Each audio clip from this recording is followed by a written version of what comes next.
National party ఇచ్చినంత Boost state party ఇవ్వట్లేదు, state party leader digest చేసుకోవట్లేదు మాధవీలత అంటే.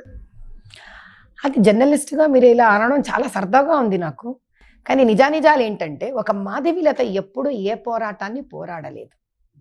ఎప్పుడూ కూడా స్టేట్ పార్టీతో సహా కలిసి ఉంటేనే పోరాడగలుగుతుంది. ఇది వాస్తవమా కాదా? ఈరోజు నా పోరాటంలో నా క్యాంపెయిన్లు చూడండి, వస్తున్నది ఎవరు?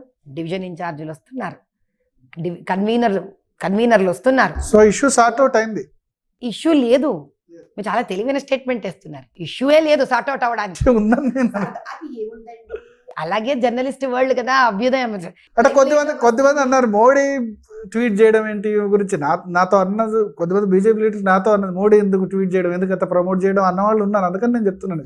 ఇప్పుడు మీకు ఒక మాట చెప్తాను, ఈగో ఫీల్ అయిన వాళ్ళు ఉన్నారు. తర్వాత కొద్దిమంది అన్నారు అసలు పార్టీలో జాయిన్ కాకుండానే టికెట్ ఇవ్వడం ఏంటి, ఇట్లా అన్న వాళ్ళు కూడా ఉన్నారు. ఇప్పుడు ఏమవుతుందంటేనండి, ఇప్పుడు కాలం అనేది చిత్ర విచిత్రాలను చూపిస్తూ ఉంటుంది. That is what time is. ఇప్పుడు మొన్న రాజస్థాన్లో చూసాం మనం, ఆయన ఎలా డిక్లేర్ చేయించారు, తక్కువ ఒక స్లిప్ వచ్చింది, అవునా కదా, మనందరికీ తెలుసు, దేశవ్యాప్తంగా తెలుసు. మరి అలా స్లిప్ రావడం మనం ఎప్పుడైనా ఎవరైనా చూసామా? వచ్చినప్పుడు ఏమనుకుంటారు చుట్టుపక్కల వాళ్ళు, అరే ఇదేంటబ్బా మాకు తెలియకపోయింది, నిన్నటి వరకు తెలియదే, మనకు మొన్నటి వరకు తెలియదే. అలా అనడంలో తప్పు లేదు. నేనే బహుశా వాళ్ళ స్థానాలు ఉంటే అలా అంటానేమో, వాళ్ళకి నాకు వ్యత్యాసమే ఉంది. ఒక వ్యక్తి ఈ స్వతంత్ర భారతదేశంలో ఒక మాటని వ్యక్తపరచడం కూడా తప్పని మనం ఎలా అనగలం? సపోజ్ వాళ్ళ ప్లేస్లో నేను ఉంటా, నేను అనను నమ్మకం ఏంటి? నేను ఒక ఎక్స్ పర్సన్, మీరు ఇలా మాధవీలత అనుకోండి, ఏంటి ఆ పార్టీ వాళ్ళం కదా, మాకు మాట చెప్పు ఉండొచ్చు కదా, నేను అంటాను. నా ఉద్దేశంలో తప్పు కాదు, నేను దాన్ని తప్పుగా తీసుకోవట్లేదు. ఒక వ్యక్తిగా వ్యక్తపరిచే సామాన్య మనస్తత్వం అది. కానీ ఆ వ్యక్తి వచ్చిన తర్వాత పార్టీలో ఒక కుటుంబ సభ్యురాలుగా కలుపుకున్నారా లేదా అనేది ముఖ్యం. నన్ను కలుపుకున్నారు, నాతో కలిసి పనిచేస్తున్నారు, ఇన్ఫ్యాక్ట్ నా గురించి నాకన్నా ఎక్కువ వాళ్లే తపన పడుతున్నారు. మీకు సింపుల్గా చెప్తాను, మొన్న సౌత్ జోన్ డీసీ ఆయన చేంజ్ అయిపోయారు. ఎవరు కష్టపడ్డారు అనుకున్నారు దానికోసం?